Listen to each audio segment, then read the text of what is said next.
रावण का सीता जी को प्रलोभन। राक्षसियों से घिरी हुई दीन और आनंद शून्य तपस्विनी सीता को संबोधित करके रावण अभिप्राय युक्त मधुर वचनों द्वारा अपने मन का भाव प्रकट करने लगा। हाथी की सूंड के समान सुंदर जांघों वाली सीते, मुझे देखते ही तुम अपने स्तन और उदर को इस प्रकार छिपाने लगी हो, मानो डर के मारे अपने को अदृश्य कर देना चाहती हो। किंतु विशाल लोचने, मैं तो तुम्हें चाहता हूँ, तुमसे प्रेम करता हूँ। समस्त संसार का मन मोहने वाली सर्वांग सुंदरी प्रिय, तुम में मुझे विशेष आदर दो, मेरी प्रार्थना स्वीकार करो। यहाँ तुम्हारे लिए कोई भय नहीं है। इस स्थान में ना तो मनुष्य आ सकते हैं, न इच्छानुसार रूप धारण करने वाले दूसरे राक्षस ही, केवल मैं आ सकता हूँ। परंतु सीते, मुझसे जो तुम्हें भय हो रहा है वह तो दूर ही हो जाना चाहिए। वीरू, तुम ये ना समझो कि मैंने कोई अधर्म किया है। पराई स्त्रियों के पास जाना अथवा बलात् उन्हें हर लाना, ये राक्षसों का सदा ही अपना धर्म रहा है, इसमें संदेह नहीं है। मिथिलेश नंदिनी, ऐसी अवस्था में भी जब तक तुम मुझे ना चाहोगी तब तक मैं तुम्हारा स्पर्श नहीं करूंगा। भले ही कामदेव मेरे शरीर पर इच्छा अनुसार अत्याचार करें। देवी, इस विषय में तुम्हें भय नहीं करना चाहिए। प्रिय, मुझ पर विश्वास करो और यथार्थ रूप से प्रेम दान दो। इस तरह शोक से व्याकुल ना हो जाओ। एक वेणी धारण करना, नीचे पृथ्वी पर सोना, चिंता मग्न रहना, मैले वस्त्र पहनना और बिना अवसर के उपवास करना, ये सब बातें तुम्हारे योग्य नहीं हैं। मिथिलेश कुमारी, मुझे पाकर तुम विचित्र पुष्पमाला, चंदन, अघ्र, नाना प्रकार के वस्त्र, दिव्य आभूषण, बहुमूल्य पेय, शैया, आसन, नाच, गान और वाद्य का सुख भोगी हुई। तुम स्त्रियों में रत्न हो, इस तरह मलिन वेश में ना रहो। अपने अंगों में आभूषण धारण करो। सुंदरी, मुझे पाकर भी तुम भूषण आदि से असम्मानित कैसे रहोगी? ये तुम्हारा नवोदित सौंदर्य यौवन बीता जा रहा है। जो बीत जाता है वह नदियों के प्रवाह की भांति फिर लौटकर नहीं आता। शुभ दर्शनी, मैं तो ऐसा समझता हूँ कि रूप की रचना करने वाला लोक सृष्टा विधाता तुम्हें बनाकर फिर उस कार्य से विरत हो गया, क्योंकि तुम्हारे रूप की समता करने वाली दूसरी कोई स्त्री नहीं है। विधेय नंदिनी, तप और यौवन से सुशोभित होने वाली तुमको पाकर कौन ऐसा पुरुष है जो धैर्य से विचलित ना होगा, भले ही वे साक्षात ब्रह्मा क्यों ना हो। चंद्रमा के समान मुख वाली सुमध्य में मैं तुम्हारे जिस जिस अंग को देखता हूँ उसी उसी में मेरे नेत्र उलझ जाते हैं। मिथिलेश कुमारी, तुम मेरी भार्या बन जाओ। पातिव्रत के इस मोह को छोड़ दो।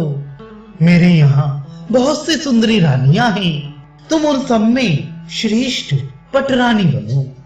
वीरू, मैं अनेक लोगों से उन्हें मत कर जो जो रत्न लाया हूँ वे सब तुम्हारे ही होंगे, और ये राज्य भी मैं तुम्ही को समर्पित कर दूंगा। विलासिनी, तुम्हारी प्रसन्नता के लिए मैं विभिन्न नगरों की मालाओं से अलंकृत इस सारी पृथ्वी को जीतकर राजा जनक के हाथ में सौंप दूंगा। इस संसार में मैं किसी दूसरे ऐसे पुरुष को नहीं देखता जो मेरा सामना कर सके। तुम युद्ध में मेरा वह महान पराक्रम देखना जिसके सामने कोई प्रतिद्वंदी टिक नहीं पाता। मैंने युद्ध स्थल में जिनकी ध्वजाएं तोड़ डाली थी, वे देवता और असुर मेरे सामने ठहरने में असमर्थ होने के कारण कई बार पीठ दिखा चुके हैं। तुम मुझे स्वीकार करो। आज तुम्हारा उत्तम श्रृंगार किया जाए और तुम्हारे अंगों में चमकीले आभूषण पहनाई जाएं। सुमुखी, आज मैं श्रृंगार से सुसज्जित हुए तुम्हारे सुंदर रूप को देख रहा हूँ। भीरू, फिर इच्छानुसार भांति भांति के भोगों को भोगो, दिव्य रस का पान करो, विहरो तथा पृथ्वी या धन का यथेष्ट रूप से दान करो। तुम मुझ पर विश्वास करके भोग भोगने की इच्छा करो और निर्भय होकर मुझे अपनी सेवा के लिए आज्ञा दो। मुझ पर कृपा करके इच्छानुसार भोग भोगती हुई तुम जैसी पटरानी के भाई बंधु भी मनमाने भोग भोग सकते हैं। भद्रे, यशस्विनी, तुम मेरी समृद्धि और धन संपत्ति की ओर तो देखो। सुबह चीर वस्त्र धारण करने वाले राम को लेकर क्या करोगी? राम ने विजय की आशा त्याग दी है। वे श्रीहीन होकर वन वन में विचर रहे हैं, व्रत का पालन करते हैं और मिट्टी की वेदी पर सोते हैं। अब तो मुझे ये भी संदेह होने लगा है कि वे जीवित भी हैं या नहीं। विधि नंदिनी, जिनके आगे बगलों की पंक्तियां चलती हैं, उन काले बादलों से छिपी हुई चंद्रिका के समान तुमको अब राम पाना तो दूर रहा, देख भी नहीं सकती हैं। जैसे हिरण्यकश्यपु इंद्र के हाथ में गई हुई कीर्ति को ना पा सका, उसी प्रकार राम भी मेरे हाथ से तुम्हें नहीं पा सकते। मनोहर मुस्कान, सुंदर दांतों वाली तथा रमणीय नेत्रों वाली विलासिनी भीरू जैसे गरुण सर्प को उठा ले जाती हैं, उसी प्रकार तुम मेरे मन को हर लेती हो। तुम्हारा रेशमी पीतांबर मैला हो गया है, तुम बहुत दुबली पतली हो गई हो और तुम्हारे अंगों में आभूषण भी नहीं है। तुम्हें देखकर अपनी दूसरी स्त्रियों में मेरा मन नहीं लगता।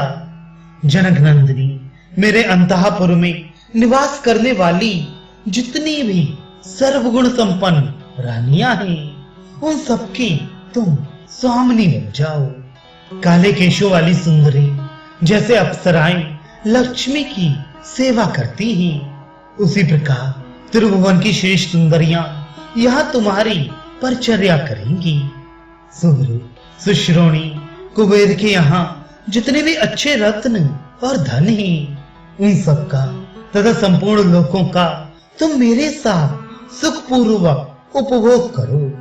देवी, राम तो न तप से, न बल से, न पराक्रम से, न धन से और न तेज अथवा यश के द्वारा ही मेरी समानता कर सकते हैं। तुम दिव्य रस का पान, विहार एवं रमण करो तथा अभीष्ट भोग भोगो। मैं तुम्हें धन की राशि और सारी पृथ्वी भी समर्पित किए देता हूँ। ललनी, तुम मेरे पास रहकर मौज से मनचाही वस्तुएं ग्रहण करो और तुम्हारे निकट आकर तुम्हारे भाई बंधु भी सुखपूर्वक इच्छानुसार भोग आदि प्राप्त करें। भीरू, तुम सोने के निर्मल हारों से अपने अंग को विभूषित करके मेरे साथ समुद्र तटवर्ती उन काननों में विहार करो, जिनमें खिले हुए वृक्षों के समुदाय सब ओर फैले हैं और उन पर बिलमर मंडरा रहे हैं।